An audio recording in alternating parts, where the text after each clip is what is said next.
السلام علیکم ورحمۃ اللہ وبرکاتہ۔ سورہ البقرہ آیت نمبر 74 سے ہم دیکھیں گے۔ نحمدہ ونصلی علی رسولہ الکریم، اما بعد فاعوذ باللہ من الشیطان الرجیم، بسم اللہ الرحمن الرحیم۔ مل کر پڑھتے ہیں۔ رب اشرح لی صدری ویسر لی امری واحلل عقدۃ من لسانی یفقہوا قولی ربی زدنی علما۔ آیت 74۔ ثم قست قلوبکم من بعد ذالک فہی کالحجارۃ او اشد قسوۃ۔ اے بنی اسرائیل تم یہی کرتے رہے یہاں تک کہ بریکٹ میں آئے گی یہ باتیں، بریکٹ کلوز۔ اس کے بعد پھر تمہارے دل پتھر کی طرح سخت ہو گئے، بلکہ اس سے بھی زیادہ سخت۔ اصل میں ان کا جو دین کے ساتھ معاملہ تھا وہ ڈٹائی والا تھا، نافرمانی والا تھا، کٹ حجتی والا تھا۔ پھر ان کو سزا ملی، توفیق چھن گئی۔ اللہ نے ان کو سزا کیا دی؟ ثم قست قلوبکم دی، اس جٹائی نافرمانی کی سزا اللہ نے کہا پھر تمہارے دل۔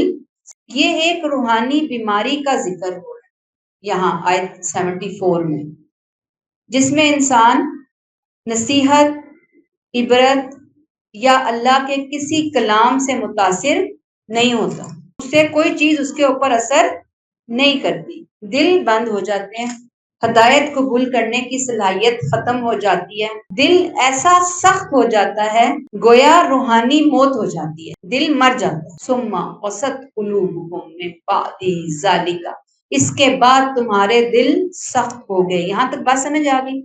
اب دلوں کو کہا گیا کہ وہ سخت ہو گئے۔ کیسے سخت ہو گئے؟ اللہ نے مثال کے طور پہ بتایا، فہیا کالحجارہ، پتھر کی طرح سخت، او اشد قسوہ، بلکہ اس سے بھی زیادہ سخت۔ اب دل کو کالحجارہ، پتھروں کی مانند سخت کیوں کہا گیا؟ کیونکہ پتھر تو پتھر ہو کر بھی بعض دفعہ بڑی زبردست صلاحیتیں اپنے اندر رکھے ہوئے ہوتے ہیں، جو قدرت کی طرف سے ان کے اندر اللہ ہدیت کرتے ہیں۔ مثلا طور پہاڑ کو دیکھا، کس طرح ان کے سروں کے اوپر معلق کر دیا گیا۔ صحرائے سینا میں حضرت موسیٰ علیہ السلام نے چٹان کے اوپر اپنا عصا مارا تو 12 چشمے اس سے پھوٹ پڑے۔ اللہ کہتے ہیں تم اخلاقی طور پر اتنے بے حس ہو گئے، اتنے سنگ دل ہو گئے، اتنے بے توفیقے ہو گئے کہ تمہارے دھڑکتے دل گوشت کے لوتھڑے پتھروں سے بھی زیادہ سخت ہو۔ گوشت نہ رہا بلکہ کیا آ گیا دلوں کے اندر؟ دل کی جگہ پتھروں نے لے لی، پتھروں سے بھی زیادہ سخت۔ فہیا کالحجارہ، پتھروں سے تشبیہ دی اللہ نے، اور دینے کے بعد پھر پتھروں کے درجات کو اللہ نے واضح کیا تاکہ بنی اسرائیل کی بے حسی کو واضح کیا جائے۔ اللہ تعالیٰ نے کہا وَإِنَّا مِنَ الْحِجَارَةِ لَمَا يَتَفَجَّرُ مِنْهُ الْأَنْهَارُ، پتھروں میں سے بعض ایسے ہوتے ہیں جن سے نہریں پھوٹ پڑتی ہیں، یعنی کچھ پتھر ایسے ہوتے ہیں جس سے کیا ہوتے ہیں؟ نہریں پھوٹ پڑتی ہیں، اور کچھ پتھر ایسے ہوتے ہیں وَإِنَّا مِنْهَا لَمَا يَشَّقَّقُ، جو پھٹ جاتے ہیں، فَيَخْرُجُ مِنْهُ الْمَاءُ، اور اس سے پانی بہہ نکلتا ہے، پھٹتے ہیں اور پانی نکل آتا ہے۔ اور کچھ پتھر ایسے ہوتے ہیں وَإِنَّا مِنْهَا لَمَا يَهْبِطُ مِنْ خَشْيَةِ اللَّهِ، جو اللہ کے خوف سے لرز کر گر پڑتے ہیں گویا سجدہ کر رہے۔ افسوس بنی اسرائیل، تمہارے دل تو ایسے اچھی صفات رکھنے والے پتھروں سے بھی گئے گزرے ہو، تم تو ان سے بھی بہت آگے نکل گئے، پتھر بن گئے۔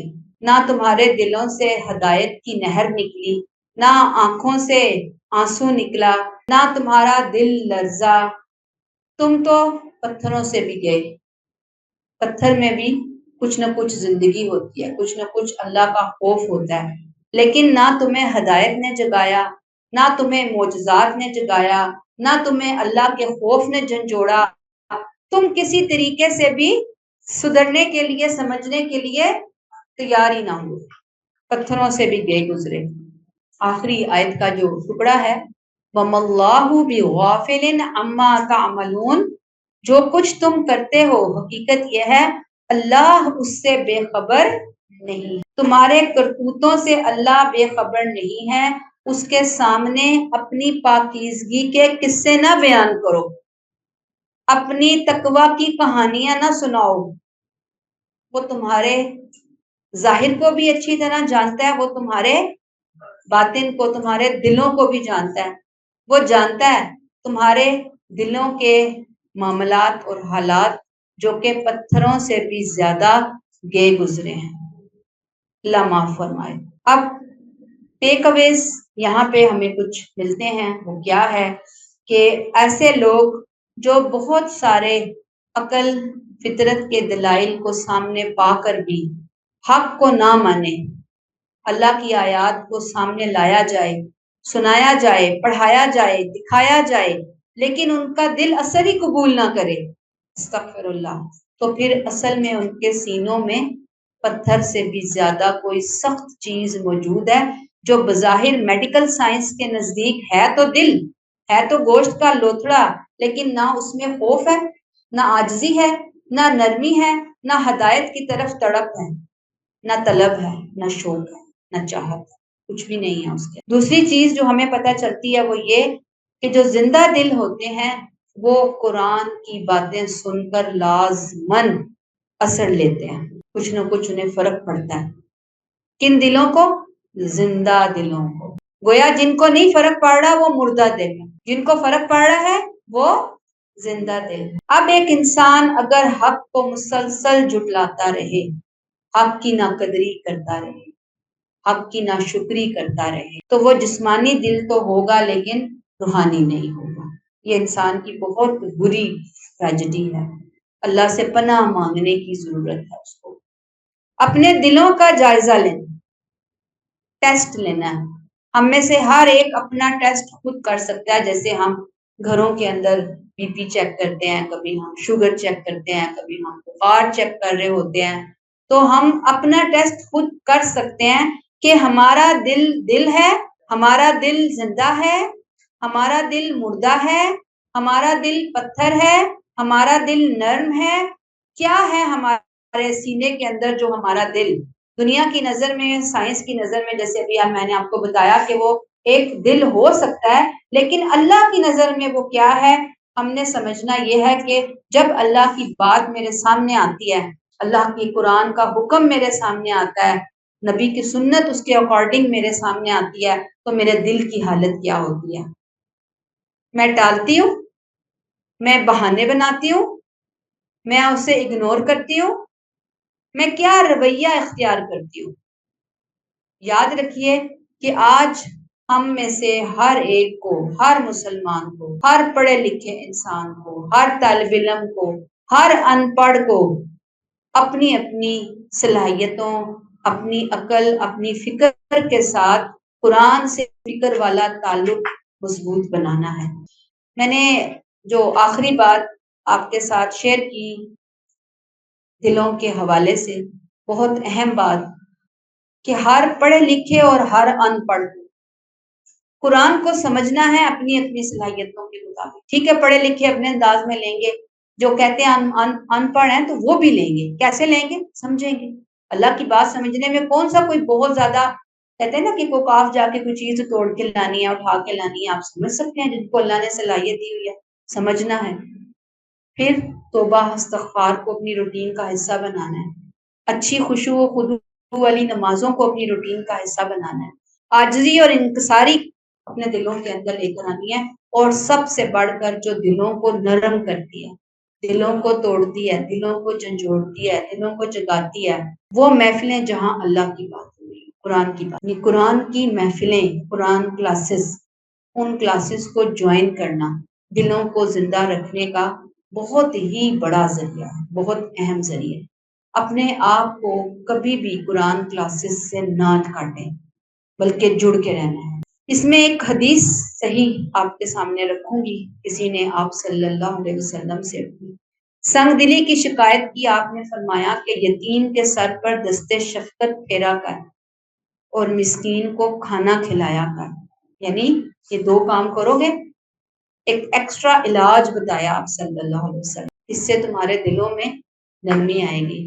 لیکن آج عام لوگوں کو تو چھوڑ دینا جن کے پاس دین نہیں ہے، دین دار لوگ، مذہبی لوگ، تہجد گزار لوگ، قرآن کلاسز کا باقاعدگی سے حصہ بننے والے لوگوں کے بارے میں بھی اتنے قصے، اتنی کہانیاں مشہور ہوتی ہیں کہ ان کے دلوں میں لوگوں کے لیے ہمدردی نام کی کوئی چیز نظر ہی نہیں آتی۔ ہمدردی ہوتی کیوں نہیں ہوتی؟ دل نہیں ہے، وہ اصل دل چاہیے۔ نرم دل انسان کون ہوتا ہے؟ خود کو پہچاننا ہے، خود کو جیسے میں نے ابھی آپ کو بتایا نا، چیک کرنا ہے۔ چیک کرنے کے مختلف پیمانے ہو سکتے ہیں۔ آپ اپنے گھر والوں کو بھی اجازت دے سکتے ہیں کہ آپ مجھے بتائیں میرے بارے میں، سچ سچ بتائیں، اور پھر اگر وہ سچ بتائیں تو پھر وہ تھپڑ نہ لگا دیں گے اتنا سچ بول دیا، اتنا سچ کڑوا ہوتا ہے نا، سچ پھر ہم سن نہیں سکتے، تو پھر سچ سننے کی ایک تو صلاحیت طاقت پیدا کریں، اور پھر سنیں، ان کو الاؤ کریں کہ آپ بتائیں مجھے میرے بارے میں کیسی ہوں۔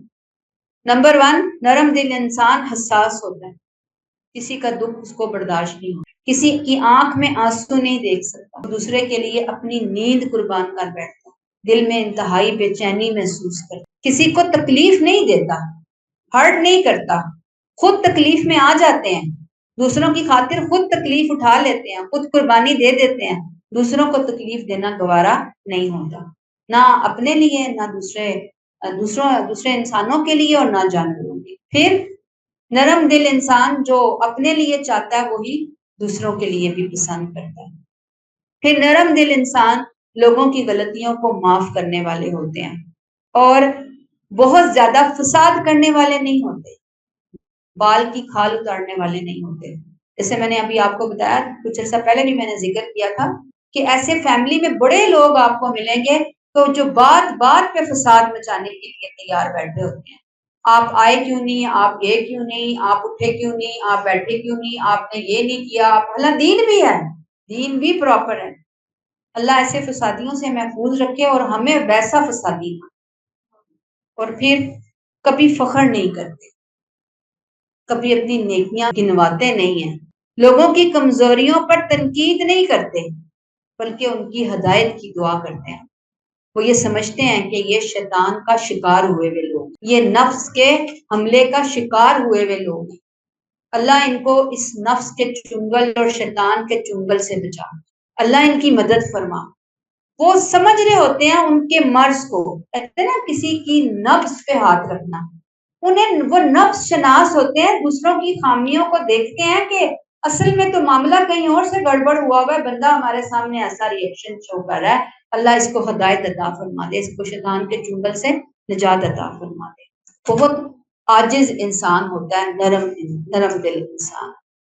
نرمی ایک خوبی نہیں ہے بلکہ نرمی پوری زندگی کے لیے ایک لائف سٹائل ہے۔ نرم دل انسان کا وجود خوشبو بکھیرنے والی ہستی ہوتا ہے، پھولوں کی طرح ہوتا ہے، جو خوشبو بانٹتے ہیں، جو خوشیاں بانٹتے ہیں، جو دلکشی بانٹتے ہیں، جو سکون بانٹتے ہیں، جو آنکھوں سے بھی ہمدردی بانٹتے ہیں، جو زبان سے بھی ہمدردیاں بانٹتے ہیں، جو دلوں کو جوڑتے ہیں، جو عمل سے دنیا کو بدلتے ہیں۔ اور ظاہری بات ہے کہ سب کے پیچھے ان کا مقصد کیا ہوتا ہے؟ اللہ کو راضی۔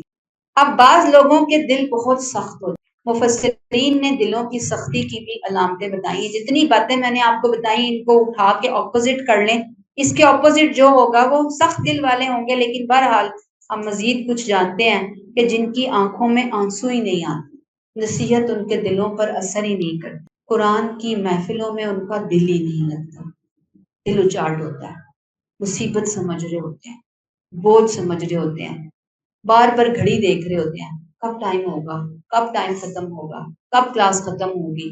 سوچنا چاہیے کہ دل سخت ہو رہا ہے، ورنہ قرآن کے ساتھ انسان بیٹھے اور پھر اس کا یہ رویہ ہو، قرآن تو چینج کر رہا ہوتا ہے اس کو اندر سے لے کر باہر تک۔ ایسے لوگوں کو دوسروں کا نہ درد محسوس ہوتا ہے، نہ انہیں گناہوں کے بعد کوئی ندامت محسوس ہوتی ہے۔ اللہ تعالیٰ ایسے لوگوں سے، ایسی باتوں سے ہمیں محفوظ رکھے۔ آگے آ جائیے جی آیت 75. افتطمعون ان یؤمنوا لکم، اے مسلمانوں کیا تم ان سے یہ توقع رکھتے ہو، کن سے؟ بنی اسرائیل کے گمراہوں سے، کہ یہ تمہاری بات مان لیں گے. اصل میں جب مسلمان مکہ سے ہجرت کر کے مدینہ آئے تو ان کے دلوں میں ایک بڑی زبردست پازیٹیو قسم کی امید کی کرن جاگ گئی کہ ہم تو ایسی جگہ ایسی قوم کے درمیان جا رہے ہیں کہ جو آسمانی کتاب کے ہم سے پہلے حامل ہیں. ان کے علماء، ان کے احبار، ان کے ربی، ہاں ہمارے نبی کریم صلی اللہ علیہ وسلم کے آنے کی خوشخبریاں آپ کی کتابوں میں پڑھتے آئے ہیں. ہم تو ان تعلیمات سے ناآشنا تھے، اس لیے ہمیں ایمان لانے میں تھوڑا ٹائم لگ گیا. چیزیں جانتے جو نہیں تھے، بالکل لا علم لوگ تھے ہم. لیکن یہ اہل علم ہے، انہیں نبی کریم صلی اللہ علیہ وسلم کی ذات مبارکہ کا جب ایک نور نظر آئے گا، یہ آگے بڑھ کر اسے قبول کریں گے، یہ قرآن کو قبول کریں گے. یہ سابقہ امت مسلمہ ہے. اللہ تعالیٰ یہاں مسلمانوں سے کہہ رہے ہیں کہ اے امت مسلمہ، اے مسلمانوں، تم بہت امیدیں لے کر جا رہے ہو کہ یہ بنی اسرائیل ایمان لے آئیں گے، تمہاری بات مان لیں گے، تسلیم کر لیں گے. حالانکہ اصل بات کیا ہے؟ وَقَدْ كَانَ فَرِيقٌ مِّنْهُمْ يَسْمَعُونَ كَلَامَ اللَّهِ، ان میں سے ایک گروہ نے اللہ کا کلام سنا. ایک گروہ اللہ کا کلام سنتا رہا. ثُمَّ يُحَرِّفُونَهُ مِن بَعْدِ مَا عَقَلُوهُ، اور اسے اچھی طرح سمجھ لینے کے بعد جانتے بوجھتے، وَهُمْ يَعْلَمُونَ، جانتے بوجھتے اس کے اندر تحریف کی، اس میں تبدیلی کی. یعنی ان کے ایک گروہ کی حالت، گروہ سے یہاں مراد خاص طور پر ان کے اسکالرس، جن کو ہم ایک خاص ٹپیکل ورڈ یوز کریں، جیسے آج کل ہم کہتے ہیں نا مولوی، مولانا حضرات، تو ان کے اسکالرس کو کہتے تھے احبار اور ربی. جیسے اخبار لکھتے ہیں نا، تو اخبار کا خے کا نقطہ اٹھا دیں، احبار اور ربی. جو اللہ کا کلام سنتا تھا، سمجھتا تھا، اللہ کا کلام سے مراد تورات کی بات ہو رہی ہے، پھر جان بوجھ کر اس میں بدلاؤ کرتے تھے. گویا یہ بدلاؤ کسی غلط فہمی کی یا لا علمی کی یا علمی کمزوری کی وجہ سے نہیں ہوتا تھا. اگر ایسا ہوتا تو یقیناً اللہ تعالیٰ معاف کر دیتے، لیکن یہ دانستہ خیانت کرتے تھے. منافقت تھی ان کے ہاں بہت زیادہ، اور چلاکیوں کا ذکر تو ہم شروع سے ہی پڑھتے چلے آ رہے ہیں کہ انتہا درجے کے چلاک تھے. اہم بات کیا ہے؟ انہوں نے کیا کیا؟ یسمعون کلام اللہ، اللہ کا کلام سنا، عقلوہ، پھر اس کو سمجھا، وہم یعلمون، اور وہ جانتے تھے. سن کر، سمجھ کر، جان کر انہوں نے بگاڑ پیدا کیا. یہ وہ بڑا جرم تھا جس کی وجہ سے اللہ نے ان کی اس علمی خیانت کی وجہ سے انہیں حق سے دور کر دیا، حق سے محروم کر دیا. گویا یہ بد کردار علماء کرام کا جو جرم ہے، ان کا جو کریکٹر ہے، وہ سامنے لایا جا رہا ہے. جو علم کی بنیاد پر تورات کے احکامات کو بدلتے اور اپنی عوام کو غلط پیغامات دیتے اللہ کی کتاب کے بارے میں، اللہ کے بارے میں. وہ کہتے تھے نئی ہدایت کو کیوں قبول کرو. اسی لیے اللہ کہتے ہیں افتطمعون ان یؤمنوا لکم، تمہیں توقع ہے ان سے کہ یہ ایمان لے آئیں گے. کیسے توقع رکھ سکتے ہو جبکہ حالت وہاں مسلسل ڈٹائی، چلاکی، منافقت، بددیانتی، خیانت، علم کی خیانت اور جانتے بوجھتے خیانت کی بات چل رہی ہے. ان سے امید نہ رکھو. یہ جو تحریف ہوتی ہے نا، یحرفونہ، تحریف کی انہوں نے. تحریف کیا ہوتی ہے؟ بدلاؤ کرنا، کسی بات یا کلام کو جان بوجھ کر بگاڑ دینا. مثلا صفا مروہ دو پہاڑ ہیں، انہوں نے مروہ کو بگاڑا اور اس کو مورا یا مریا کر دیا، نام ہی بدل دیا ظالموں نے. انہوں نے کہا اللہ کا بندہ، اس کا مطلب ہوتا ہے انہوں نے کہا کہ یہ اللہ کا بیٹا ہے. پھر قربانی ہوئی حضرت اسماعیل علیہ السلام کی، انہوں نے کہا نہیں، قربانی ہوئی ہے حضرت اسحاق علیہ السلام کی۔ ان کو بتایا گیا کہ قبلہ بیت اللہ ہے، انہوں نے کہا کہ بیت المقدس ہے ہمارا قبلہ، یعنی اصل قبلہ بیت اللہ ہی تھا، کچھ ٹیمپرری بیت المقدس کیا، لیکن بہرحال ان کا اپنا بگاڑ یہاں پہ موجود تھا۔ انہوں نے کہا کہ حضرت ابراہیم علیہ السلام ہجرت کر کے فلسطین گئے، مکہ نہیں آئے۔ اتنی بڑی بڑی انہوں نے خیانتیں کی، اور یہ خیانت میں نے ابھی آپ کو بتایا، کیا یہ خیانت لا علمی کی بنیاد پہ تھی؟ جانتے غلطی لگی تھی ان کو؟ نہیں، جان بوجھ کے کی۔ اصل میں واضح ہدایات کے بارے میں ایسے سوالات پیدا کرنا جس سے سننے والا الجھن میں ڈال جائے، ان کا یہ رویہ تھا۔ انہوں نے نبی کریم صلی اللہ علیہ وسلم کی صفات کو ہی بدل دیا، اور انہوں نے کہا نہیں ابھی اس نبی نے تو آنا ہے، یہ تو وہ نبی نہیں آئے، کیونکہ ان کے خیال میں اس نبی نے بنی اسرائیل میں آنا چاہیے تھا، بنی اسماعیل میں سے نہیں۔ اب یہاں اللہ تعالیٰ ان کے اس رویے کو ہمیں کیوں سنا رہے ہیں؟ وجہ ہوگی نا کوئی۔ سابقہ امت کی طرح تم لوگ اے امت مسلمہ ایسی علمی بددیانتیاں مت کرنا، عبرت پکڑنا، ان گمراہیوں میں نہ پڑنا، کیونکہ امت مسلمہ کی بہت بڑی خوش قسمتی ہے کہ نہ صرف قرآن جیسی محفوظ کتاب ہمیں دی گئی، رہنمائی دی گئی، بلکہ ماضی کی قوموں کی گمراہیوں کی مثالیں بھی پیش کی کہ دیکھو فلاں قوم نے یہ کیا، تم نے یہ نہیں کرنا، فلاں قوم کا یہ کردار رہا، تم نے اس کردار اس غلطی سے بچنا ہے، انہوں نے فلاں جگہ ٹھوکر کھائی، فلاں کھڈ میں جا کر گرے، انہوں نے وہاں اپنے پاؤں پہ خود کلہاڑی ماری، اے امت مسلمہ تم نے یہ نہیں کرنا۔ اس لیے اللہ تعالیٰ ہمیں بتا رہے ہیں آج ہمارے لیے صرف معلومات کافی نہیں، عمل بہت ضروری ہے۔ خود پڑھنا ہے، سمجھنا ہے الحم سے والناس تک، تاکہ ہمیں کوئی مس گائیڈ نہ کر سکے، اور ہم بھی لا علمی سے کسی کو مس گائیڈ کرنے کا ذریعہ نہ بن سکے۔ الحم سے والناس تک قرآن کو لینا، محنت کرنا، سمجھنا، اس کو وقت دینا، اس کے لیے ٹائم نکالنا، اس کے لیے اپنا وقت اسپیئر کرنا، اس کے لیے اپنی نیند، اپنا آرام، اپنا سکون ختم کرنا، اس کے لیے اپنی پورے ٹائم ٹیبل، اپنے شیڈیول میں سے وقت نکالنا، یہ بہت بڑی سعادت کی بات ہے۔ کیوں کہ ہم جو دین کا اصل علم ہے وہ ہم حاصل کر رہے ہیں، ہمیں اس کو حاصل کرنے کا اللہ نے ایک بہترین موقع عطا فرمایا۔ یہاں تک کلیئر ہو گیا؟ آگے آ جائیے آیت نمبر 76۔ وَإِذَا لَقُوا الَّذِينَ آمَنُوا قَالُوا آمَنَّا، یہ وہ لوگ ہیں جب مسلمانوں سے ملتے ہیں تو کہتے ہیں کہ ہم نے مان لیا۔ اب یہ بنی اسرائیل کے رویے کی مکمل تصویر جو انہوں نے اللہ کے نبیوں، اللہ کی کتابوں اور حق کے ساتھ، سچائی کے ساتھ اختیار کیا تھا، کیا کہا جا رہا ہے کہ جب مسلمانوں سے ملتے ہیں تو کہتے ہیں کہ ہم ایمان لے آئے۔ یہ جو ایمان لانا تھا، جیسے ہم کہتے ہیں نا لا الہ الا اللہ، کہ اللہ کے علاوہ کوئی الہ نہیں، ہم نے مان لیا، ان کا یہ جو ایمان تھا، جو ایمان والوں سے مل کر یہ اظہار کرتے تھے، دعویٰ کرتے تھے، کہتے تھے قالوا آمنا، یہ کس قسم کا ایمان تھا؟ یاد رکھیے یہ حقیقی ایمان نہیں تھا، بلکہ یہ ایک ظاہری ایمان تھا، سطحی ایمان تھا، یہ ایک ڈپلومیٹک قسم کی سٹیٹمنٹ تھی جس کی تصدیق نہ ان کا دل کرتا تھا نہ ان کا ذہن کرتا تھا، بس زبانی۔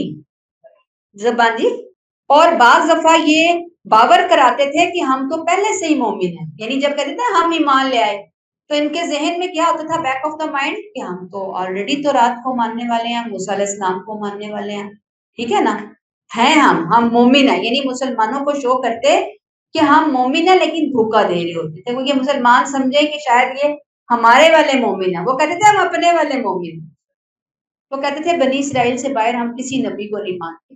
اچھا، پھر بعض دفعہ یا پھر کیا کہتے ہیں وَإِذَا خَلَا بَعْضُهُمْ إِلَىٰ بَعْضٍ، اور جب یہ آپس میں اکیلے ہوتے تو ایک دوسرے کو کہتے قَالُوا أَتُحَدِّثُونَهُمْ بِمَا فَتَحَ اللَّهُ عَلَيْكُمْ لِيُحَاجُّوكُمْ بِهِ عِندَ رَبِّكُمْ، تو یہ ایک دوسرے کو کہتے کہ کیا تم ان کو وہ باتیں بتاتے ہو جو اللہ نے تم پر واضح کی، کھولی، کہ وہ اس کی بنیاد پر تمہارے پروردگار کے پاس تم سے حجت کریں۔ افلا تعقلون، پھر کیا تم سمجھتے نہیں ہو؟ اصل میں اب ہوتا یہ کہ ان کے علماء دھوکے کو سچ کا لباس پہنانے کے لیے، یعنی کہ آپ سمجھیں کہ 99% جھوٹ ہے تو 1% اس میں سچ کی آمیزش کر کے رنگ لگا کے لیپا پوتی کرتے کہ مسلمان جو ہے نا وہ ہماری باتوں کو مان لیں، یقین کر لیں، ہمارے جھوٹے ایمان تھے تو جھوٹے نا، لیکن اب چونکہ مسلمانوں کو باور کروانا ہے تو ہم کیا کریں، کیونکہ وہاں پہ بیٹھنا چاہتے تھے نا مسلمانوں کی محفلوں میں یہ آ کر، یہ وہاں پہ بیٹھ کر مختلف قسم کی سازشوں کے تانے بانے جال چیزیں کر رہے ہوتے تھے، بہت بہت زیادہ کھچڑی بنا رہے ہوتے تھے۔ تو ان کے علماء کیا کرتے تھے، تورات، زبور اور انجیل کی وہ پیشن گوئیاں جس میں نبی کریم صلی اللہ علیہ وسلم کی آمد کا ذکر ہے، وہ آ کر آپ مسلمانوں کو بتا دیں کہ انجیل میں یہ لکھا ہوا ہے، تورات میں یہ لکھا ہوا ہے، نبی آئیں گے، فلاں جگہ آئیں گے، فلاں مقام پہ آئیں گے۔ وہ ایسا کیوں کرتے تھے؟ جیسے میں نے ابھی آپ کو بتایا، تاکہ لوگوں کو پتہ چلے کہ بھی ہم بھی پکے مومن ہیں، ہم نے بالکل صحیح اسلام قبول کر لیا۔ اب جب یہ باتیں ان کے اپنے علماء کو پتہ چلتی کہ ہمارے ہی کچھ لوگ جا کر مسلمانوں کو یہ باتیں بتا رہے ہیں، تو پھر وہ آپس میں ایک دوسرے سے لڑنا شروع ہو جائے، کہتے کہ کل کو مسلمان اللہ کے سامنے تمہارے خلاف تمہاری باتوں کو دلیل بنا لیں گے۔ انہیں ان کے دلوں میں یہ بات موجود تھی کہ ہم اللہ کے دین کو اصل میں چھپا رہے ہیں، ہم نے قرآن کو سمجھ لیا، جان لیا کہ یہ اللہ کی کتاب ہے، نبی کو سمجھ لیا، اس کے باوجود ہم نہیں مان رہے، کر ہم جرم رہے ہیں، لیکن اب انہیں فکر یہ تھی کہ ہم اپنے دل کی باتیں ان مسلمانوں کو کیوں بتائیں۔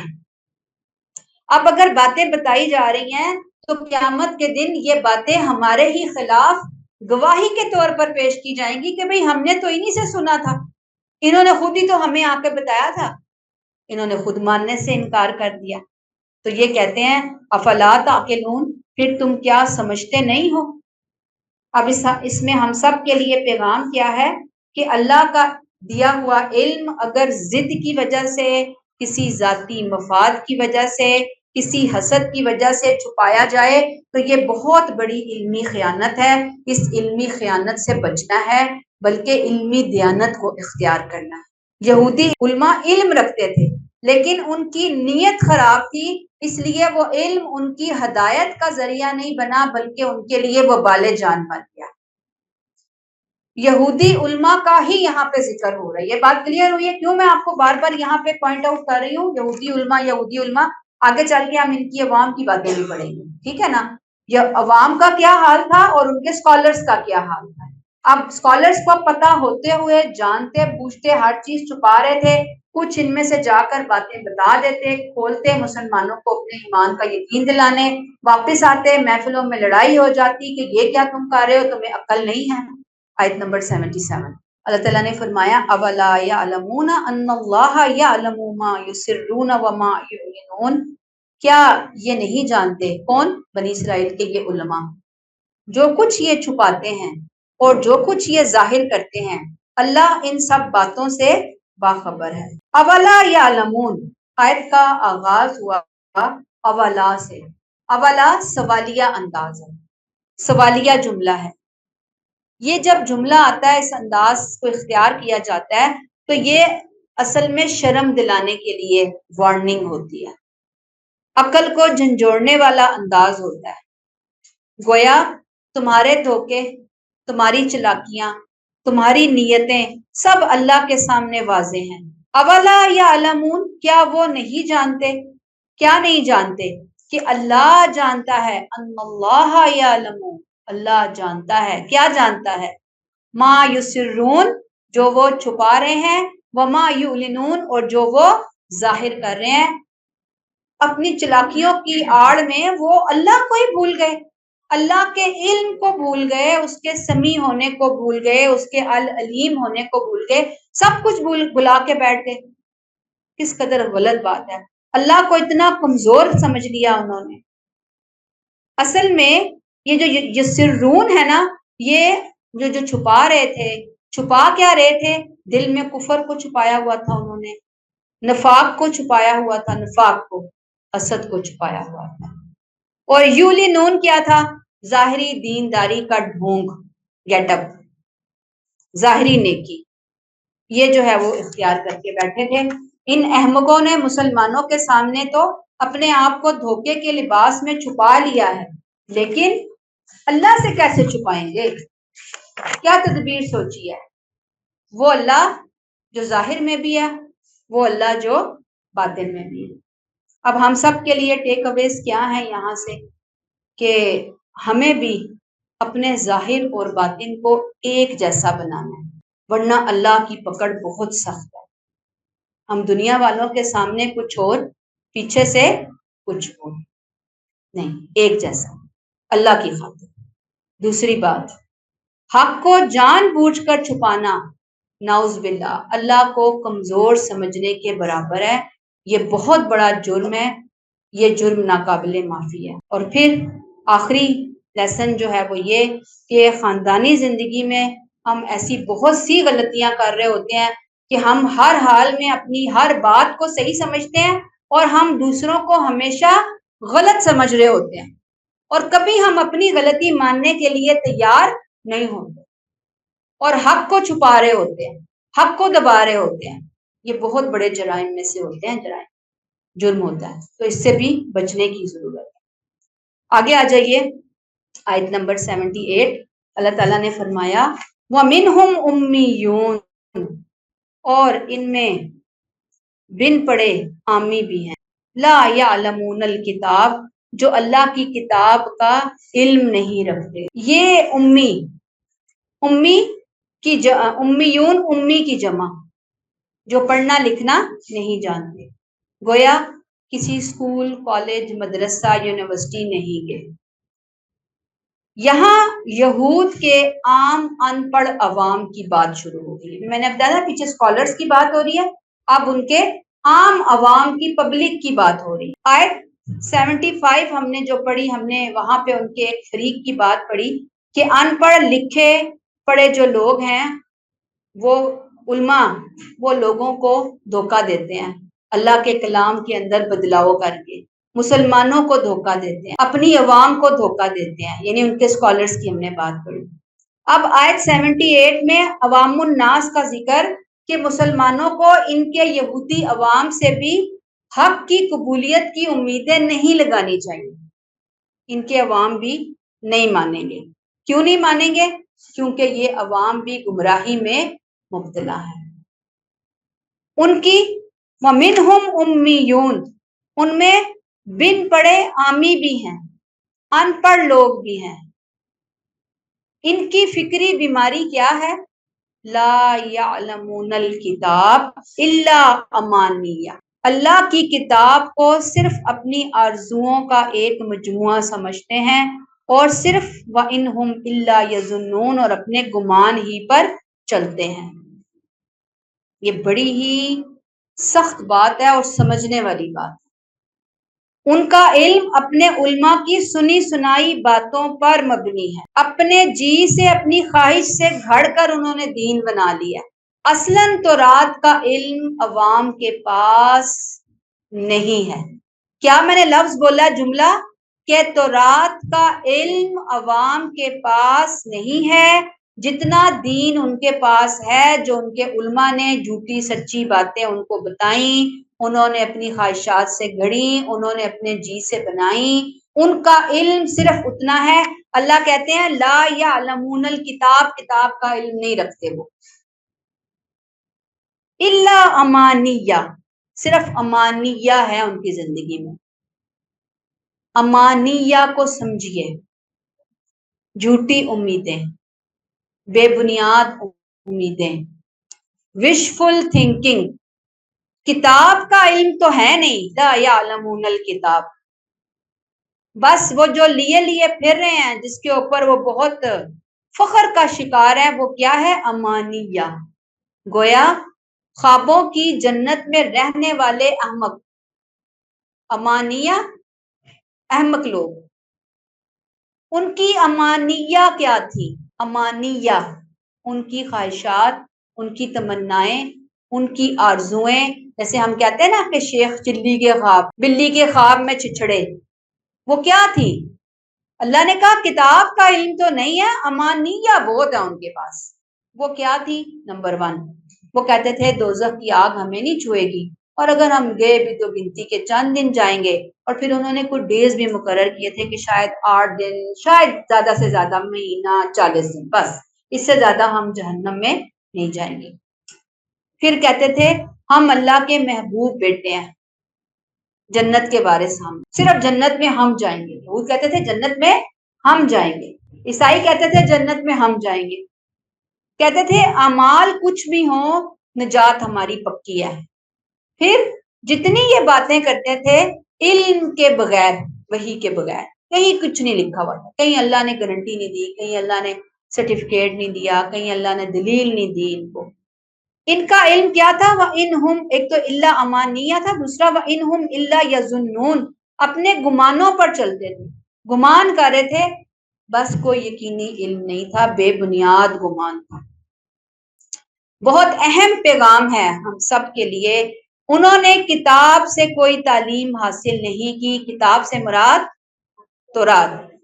ان کے بزرگوں، اسکالرز، بڑوں نے جو بات انہیں بتائی وہی ان کی نیک تمنائیں بن کر رہ گئیں، بالکل گویا جیسے کہ جوتی کا ایک تلا اٹھایا جا رہا ہے بنی اسرائیل اور دوسرا تلا اٹھا کر بنی اسماعیل اور ہم مسلمانوں کا نقشہ کھینچا جا رہا ہے، دونوں کو ملائیں، گویا آج ہمارے عوام کی اکثریت 99% کے پاس لا یعلمون الکتاب الا امانیہ ہے۔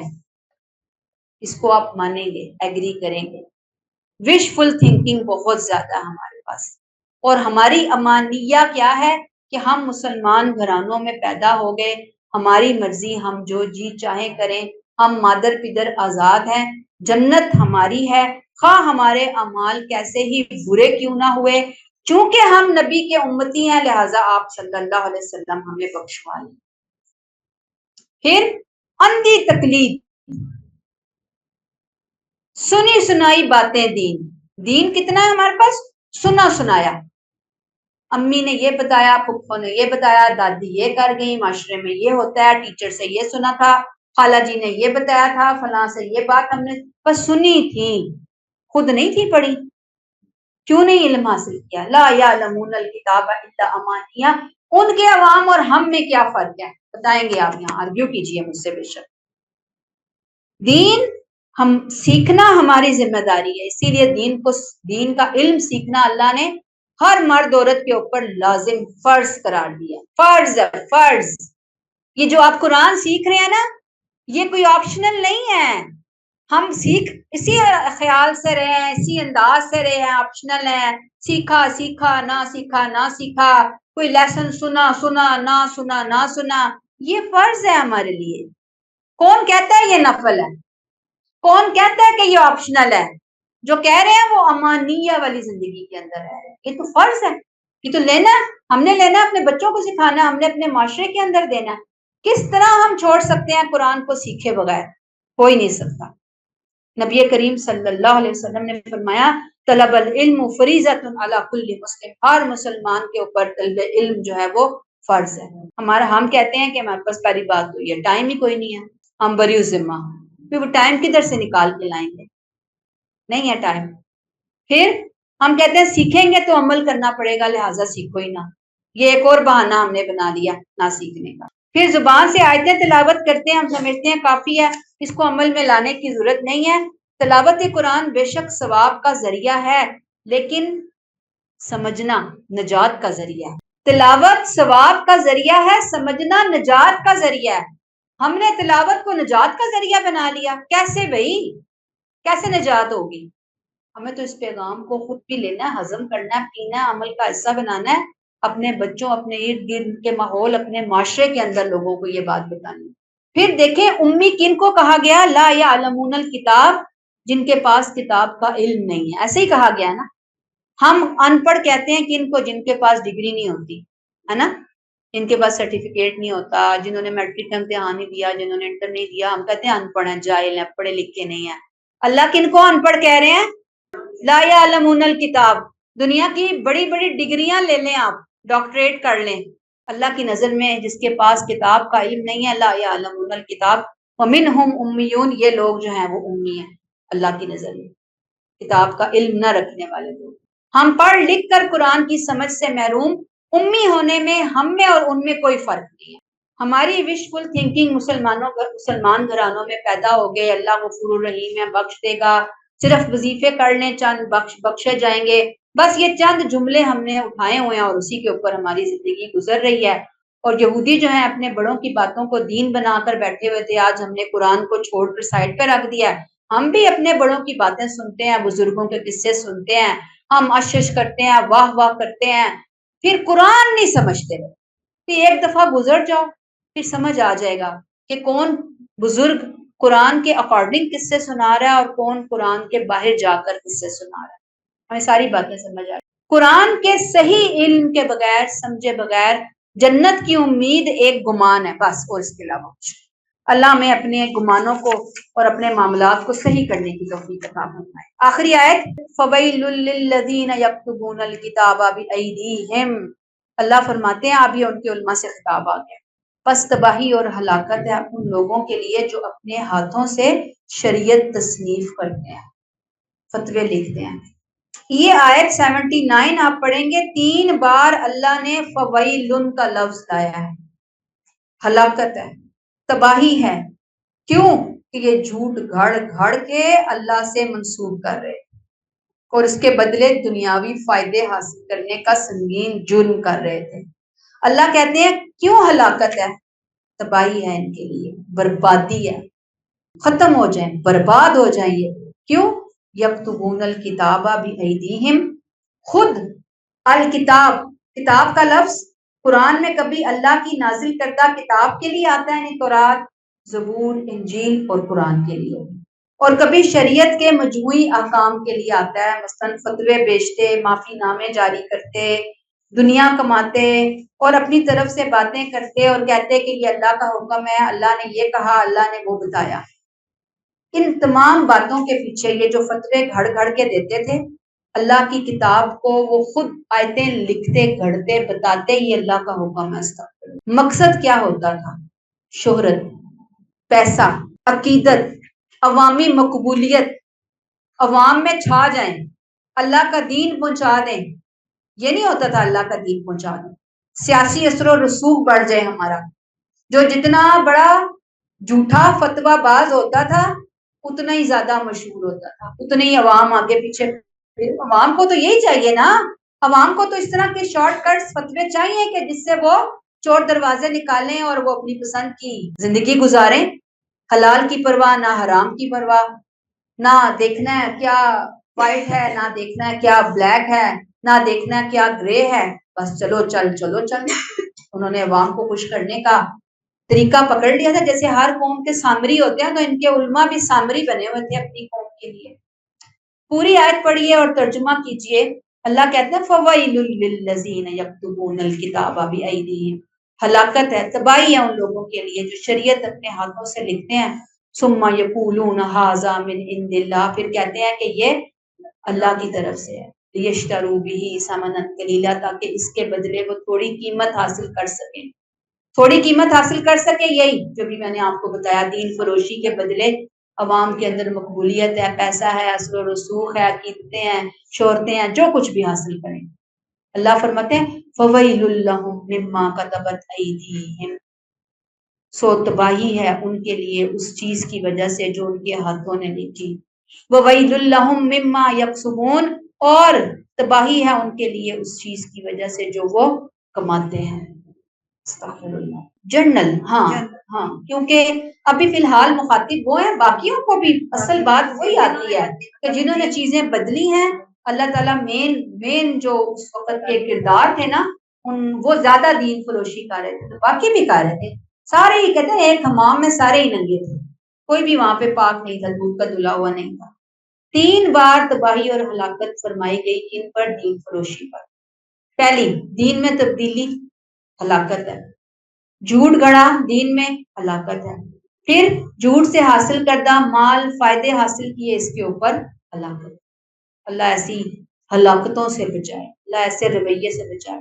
اب ہم سب کے لیے ٹیک اویز کیا ہیں کہ آج کے علماء اور معلمین کی بہت بڑی ذمہ داری ہے، بہت کلیئر کٹ بات کرنی ہے، واضح کرنا ہے کہ یہ قرآن کی بات ہے، اللہ کی بات ہے، اور یہ میری انڈرسٹینڈنگ ہے۔ اپنی انڈرسٹینڈنگ کو، اپنے پرسنل اوپینین کو قرآن کے باتوں سے گڈ مڈ نہیں کرنا۔ اللہ کا حکم یہ ہے اور یہ میری سمجھ ہے، یہ میرا فہم ہے، مجھے یہ بات سمجھ آئی، یہ مختلف مفسرین نے کہا، دونوں کو الگ الگ رکھنا ہے، دونوں کو مکس اپ نہیں کرنا۔ اور پھر یہ بتانا ہے کہ علمی اختلاف یہ ہے، کوئی صحابہ میں علمی اختلاف ہوتے تھے، کچھ صحابہ کے گروپ ایک بات کو مانتے تھے، دوسرے گروپ دوسری بات کو مانتے تھے، تو وہ بڑا ہیلدی اختلاف ہوا کرتا تھا۔ اس اختلاف کی وجہ سے ایک دوسرے کو کافر جہنمی نہیں قرار دیتے۔ ہم تو اختلاف کو ہضم ہی نہیں کر پاتے ہیں، ہم تو کہتے ہیں بس کسی نے اختلاف کیا تو وہ دین سے ہی باہر نکل گیا۔ تو ہمیں تھوڑا سا اللہ سے دعائیں مانگنی کہ اللہ ہمیں عقل سمجھ عطا فرما۔ صحابہ کی دعا ہے بڑی پیاری، اس کو اپنی دعاؤں میں بھی شامل کیجیے۔ اللہم ارنا الحق حقا وارزقنا اتباعہ وارنا الباطل باطلا وارزقنا اجتنابہ، کہ اللہ تعالیٰ ہمیں حق کو حق دکھا اور ہمیں اس کی پیروی کی توفیق عطا فرما، اور ہمیں باطل کو باطل دکھا اور ہمیں اس سے بچنے کی توفیق عطا فرما۔ بے شک اردو میں کر لیں آپ کے۔ اور پھر جو لوگ دین کے نام پر عوام کو گمراہ کرتے ہیں، وہ اصل میں صرف دین ہی کو نہیں بدنام کرتے، وہ اپنی آخرت بھی خراب۔